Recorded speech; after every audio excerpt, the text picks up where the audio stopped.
அன்பார்ந்த தியானதர்மை யூடியூப் நேயர்களுக்கு வணக்கம். இதுவும் ஒரு முக்கியமான பதிவு தான். காலச்சக்கரத்தில் காற்று ராசிகள் மிதுனம், துலாம், கும்பம். இந்த காற்று ராசி என்று சொல்லக்கூடியது இதில் பிறப்பது உலகத்தில் இருக்கின்ற இன்பங்களை அனைத்தும் அனுபவிப்பதற்காகத்தான் இவங்க பிறந்தாங்க. ஆனா பெண்ணா வாழ்க்கையில் இவர்களுடைய வாழ்க்கை முடிவதற்குள் இவர்கள் சரியான கோணத்தில் இறைவன் இவர்களுக்கு அருள் பாலித்திருந்தான் என்று சொன்னால், இவர்களுக்கு சரியான குருக்கள் கிடைத்து வழிகாட்டி இருந்தார்கள் என்று சொன்னால், இவர்கள் வாழ்க்கையில் கண்டிப்பாக இவர்களுடைய முடிவுரை என்று ஒன்று வரும்போது இவர்கள் ஹேப்பியாகவே சந்தோஷமாகவே தன்னுடைய மரணத்தை தழுவுவார்கள். எப்படின்னா, நான் எல்லாத்தையும் அனுபவிச்சிட்டேன் அப்படிமா, நான் எல்லாத்தையும் அனுபவிச்சிட்டேன், எல்லாத்தையும் பார்த்துட்டேன், ரைட், இறைவன் கூப்பிடுகிறார், நான் ஓகே, எனக்கு எந்த வித கவலையும் கிடையாது, ரைட்டு அப்படின்ட்டு தான் இவர்கள்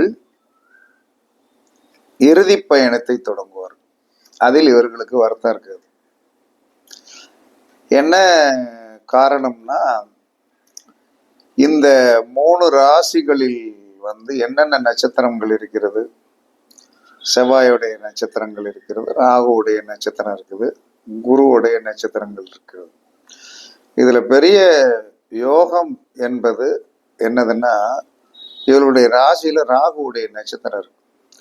இவர்கள் எப்படி என்ன சொன்னாங்க, இன்பத்தை அள்ள குடிச்சிருவான், அள்ள குடிச்சு அதெல்லாம் வாழ்க்கையில வாழ்ந்துட்டு போயிடுவான். அதுக்காக பிடிச்சிட்டு என்ன சொன்ன, எல்லா இடத்துலையுமே என்ன சொன்னா, ரெஸ்ட்ரிக்டட் இஸ் நாட்டு அப்படிங்கிற ஒரு மாதிரியாத்தான் இருக்கும். இதெல்லாம் இவ புதுமையாக படிச்சு வர்றவங்களுக்கும் புதுமையாக இந்த வீடியோக்களை பார்க்கிறவங்களுக்கும் ஒரு நல்ல எனர்ஜி. பழையவங்க பார்த்தவங்க கூட என்ன சொல்ற, என்னத்தையாவது என்ன சொன்னா ஒரு இது போட்டு விட்டுட்டு இருக்காங்க அப்படின்னு நீங்க நினைப்பீங்க. எல்லா வீடியோக்களிலும் பார்க்கறதுக்கு ஒரே தலைப்புகள் ஒரு மாதிரியா இருந்தாலும் உள்ள கருத்துக்கள் நிறைய கருத்துக்கள் வெவ்வேறாக இருக்கும். ஏமாந்து போயிடாதீங்க. படிக்காம போனீங்கன்னா சில கருத்துக்கள் தெரியாது. அப்ப அந்த கருத்துக்கள் தெரியாது. அப்ப இந்த காற்று ராசியில் போய் பிறந்தவர்கள் எப்படி இருப்பாங்க? தென்றலாகவும் இருப்பார்கள், கடற்காட்டாகவும் இருப்பாங்க, சூறாவளியாக இருப்பாங்க. அப்ப இவர்களுடைய உண்மையான சொரூபம் என்ன? இந்த காற்று ராசியில போய் பிறந்தவங்களுடைய உண்மையான சொரூபம் என்ன என்று சொன்னால், விருத்தி செய்வது. விருத்தின்னா தன்னுடைய குலத்தை என்ன சொல்றான்னா பரிமளிக்க வச்சிடறதும், தன்னுடைய குலத்தை மேன்மைப்படுத்தி கொண்டு வந்துடுறதுதான்.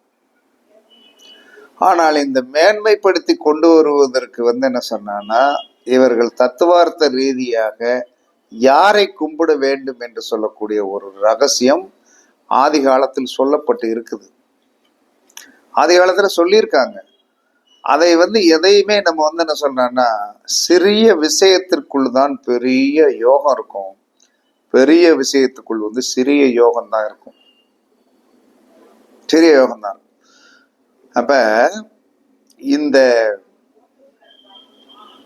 அமைப்புல இவர்கள் ஒரு பெண் தெய்வத்தை கும்பிட வேண்டும் என்பது விதி, சட்ட விதி. அப்ப அந்த பெண் தெய்வம் என்பது பொது. ஆனால் எந்த பெண் தெய்வத்தை கும்பிடணும், எந்த பெண் தெய்வத்தை கும்பிடணும் அப்படிங்கிறது இவர்களுக்கு தெரிந்து விட்டது என்று சொன்னால், கண்டிப்பாக இவர்களை உச்சி உயரத்திற்கு கொண்டு போய் வைத்து விடும். உச்சி உயரத்திற்கு கொண்டு போய் வைத்து விடும். அப்படி ஒரு அற்புதமான ஒரு தெய்வம் இவர்களுக்கு இந்த காற்று ராசியில் போய் பிறந்தவர்களுக்கு இருக்கிறது. அப்ப இவர்கள் என்ன செய்து கொள்ள வேண்டும்? இவர்கள் என்ன செய்து கொள்ள வேண்டும்? காற்று என்பது பிறருக்கு மூச்சை கொடுக்கும். பிறர் நம்ம காற்று, இந்த மூச்சு என்பது நம்மளுடைய உயிர் வாழ வைக்கும். பிறருக்கு என்ன சொன்னா, இவர்களால் முடிந்த அளவுக்கு என்ன சொன்னா, ஒரு உபகாரம் டெய்லி பண்ணிட்டே வரும். ஒரு மிதனலக்கணத்துல போய் பிறந்துட்டியா, துலாலக்கணத்துல போய் பிறந்துட்டியா, கும்பலக்கணத்துல டெய்லி ஒரு உபகாரம் பண்ணு. அது அடுத்தவனுக்கு என்ன சொல்றான்னா, நீ கொடுப்பது ஒன்று உணவாக கூட இருக்கலாம், ஏதோ ஒரு விதத்தில் அவனுக்கு நீங்கள் கொடுக்கின்ற ஒரு விஷயம் அவனுக்கு பயன்படும். அது 5 ரூபாயா இருக்கலாம், 10 ரூபாயா இருக்கலாம், 15,000 ரூபாய், 15 ரூபாயா இருக்கலாம், 20 ரூபாயா இருக்கலாம், 25,000. ஏன்னா இந்த அமைப்பில் யார் பிறந்திருந்தாலும் நீங்கள் பிறருக்கு உதவி செய்ய வேண்டும் என்பது விதி. ஏன்னா காற்று என்பது குளிர்ச்சியை தரக்கூடியது. உங்களை பார்த்தவொன்னே என்ன சார் வந்துட்டார், ஒரு டீ கிடைக்கும். இந்த அம்மா வீட்டுக்கு நம்ம போறோம், அந்த அம்மா சும்மா விடாது, ஒரு பல நாளும் கையில கொடுத்து சாப்பிட்டு போங்கன்னு சொல்லும், சாப்பிட்டு போங்கன்னு சொல்லும், சும்மா விட மாட்டாங்க அப்படிங்கிற எண்ணத்தை இவர்கள் தோற்றுவிப்பார்கள். அப்படி யாராவது தோற்றுவிக்காமல் நீங்கள் இருந்தீர்கள் என்று சொன்னால் உங்களுடைய நடைமுறை பழக்கத்தை மாத்திருங்க. இப்ப நான் ரோட்டு வழி நடந்து போனேன்னு வைங்களேன், கண்டிப்பாக யாரு கை நீட்டிட்டான்னு வச்சிடுங்க, சார் அப்படின்ட்டான்னா முகத்தை பார்ப்பேன், பாக்கெட்ல இருந்து எடுத்து இந்த 10 ரூபா டீ குடிச்சுக்கோ, அவ்வளவுதான். நம்மளுடைய தகுதி எவ்வளவுதான். அப்ப சாப்பாடு கொடுக்க வேண்டியவனுக்கு சாப்பாடு கொடுப்பேன். ஏன்னா என்னுடைய லக்கணம், நான் காற்று லக்கணத்தில் போய் பிறந்து என்னுடைய சுயரூபத்தை நான் இன்னைக்கு சொல்றேன். அப்ப அந்த இன்னைக்கு ஆபீஸ்க்கு வந்தோன்னா என்ன சொல்றான்னா, கண்டிப்பாக 3 பேர் பயனடைஞ்சிருவாங்க. இன்னைக்கு நமக்கு கோட்டா உண்டு. வேலை பார்க்குற 2 பேரு பிளஸ் டிரைவர், கோட்டா உண்டு. இன்னைக்கு போகும்போது சார் என்ன சொன்னாங்க, நமக்கு எப்படியும் பணம் கொடுத்துருவாரு. அது ரெகுலர் தான், அதுல மாற்றுக்கிறது கிடையாது. இது ஏன் பெருமையாக நான் சொல்லவில்லை, நான் என் பாக்கெட்ல இருந்து கொடுக்கறத எப்படி பெருமையா சொல்ல முடியும்?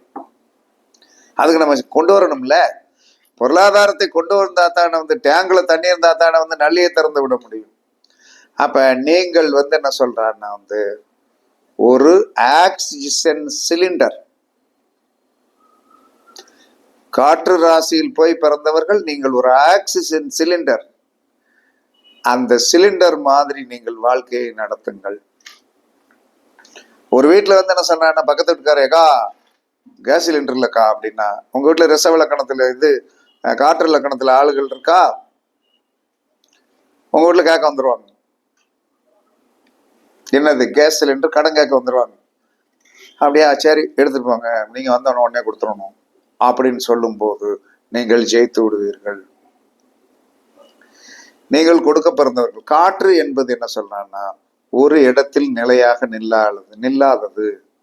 நீங்க ஒரு இடத்துல நிலையா நிக்க மாட்டீங்க, ஒரு இடத்துல நிலையா நிக்கக்கூடிய ஆட்கள் கிடையாது. அப்ப இது ஒரு அற்புதமான பொக்கிஷமான லக்கணங்கள் தான் காற்று. காலபுருஷனுடைய 3, 7, 11. நீங்கள் போய் எந்த இடத்தில் நின்றாலும் அந்த இடம் விருத்தியாகும். இது சத்தியமான உண்மை. சரி, சப்ஜெக்ட் வரும். நீங்கள் அடிக்கடி நீங்கள் யூஸ் பண்ண வேண்டிய நம்பர் என்ன? 99. 99ஆம் நம்பரை நீங்கள் அடிக்கடி யூஸ் பண்ணுங்க. அது உங்க தொழில் நிறுவனத்திற்கு வைத்தாலும் சரிதான், இல்ல 99 நம்பரை ஒரு டாலரா செஞ்சு நீங்க கழுத்துல போட்டாலும் நீங்கள் சக்சீடட் மேன். 99 என்று சொல்லக்கூடிய நம்பரை நீங்க டாலர்ல செஞ்சு போட்டாலும் நீங்கள் சக்சீடட் மேன். இந்த 99வது பாதம் அவிட்ட நட்சத்திரம் 3ஆம் பாதம். அவிட்ட நட்சத்திரம் 3ஆம் பாதம். அவிட்ட நட்சத்திரம் 3ஆம் பாதம் நவாம்சத்தில் எங்கே வரும் என்று சொன்னால் துலாத்தில் வரும்.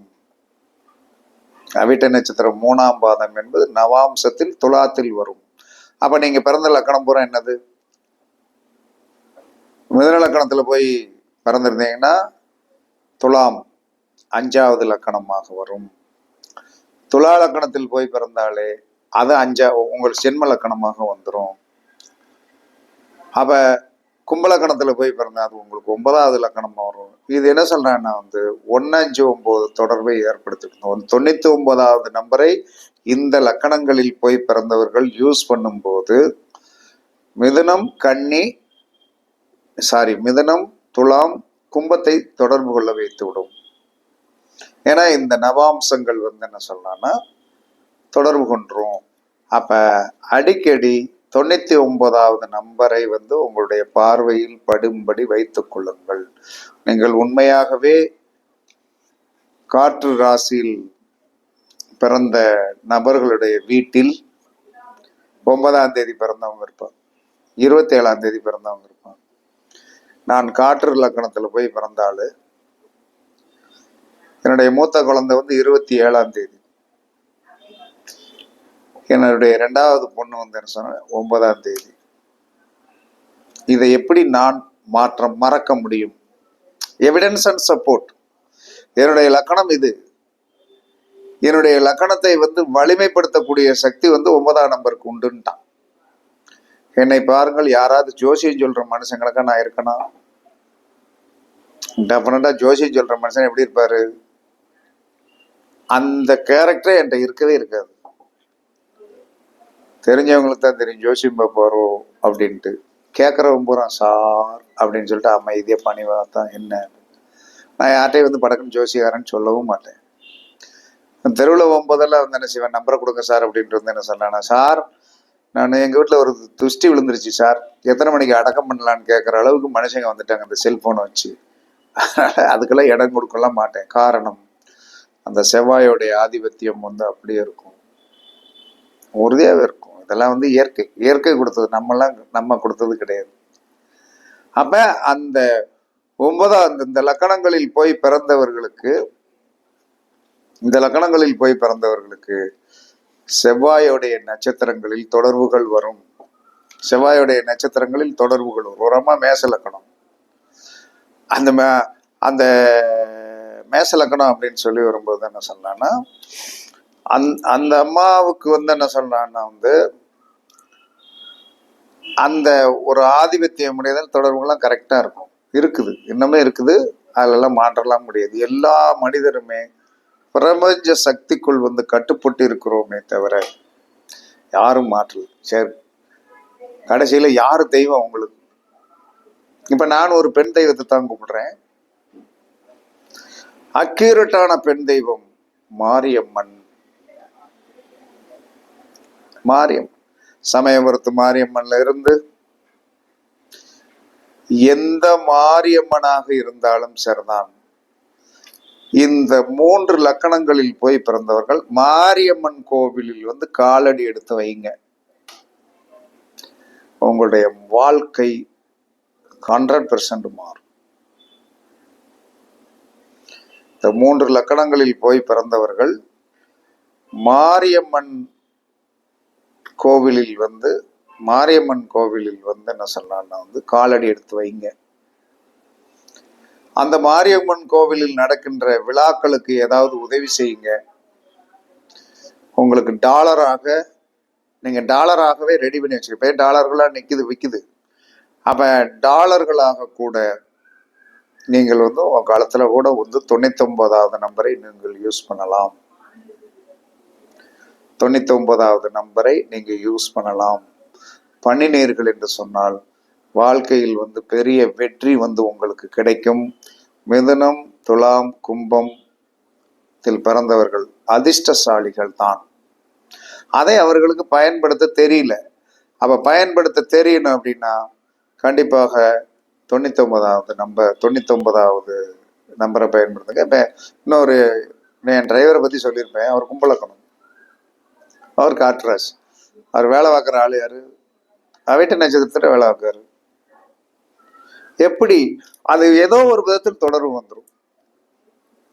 தொடர்பு வராமலாம் இருக்காது. அப்ப அவர்களும் ரொம்ப நாளா ஒரு 10 வருஷமா இருக்காங்க. நம்மளா போன்னு சொல்ற வரைக்கும் நான் எப்பயுமே வேலையை விட்டு ஆளுகளை நிற்கவே மாட்டேன். கடைசி வரைக்கும் நம்மளால முடிஞ்ச வரைக்கும் இந்த ஜோதிடத்துறை சோறு போடும் அப்படிங்கிற நம்பிக்கையில் இருக்கு. அதனால காற்று லக்கணங்களில் போய் பிறந்தவர்கள் 99 என்று சொல்லக்கூடிய நம்பரை நீங்கள் யூஸ் பண்ணுங்க. மாரியம்மன் வழிபாடு பண்ணுங்க. மாரியம்மன் கோவிலுக்கு அடிக்கடி போங்க. உங்களுடைய வாழ்க்கை மாறும். அப்படி சார் அடிக்கடி போகல? ஆமாம், மாரியம்மன் படம் இருக்குல்ல.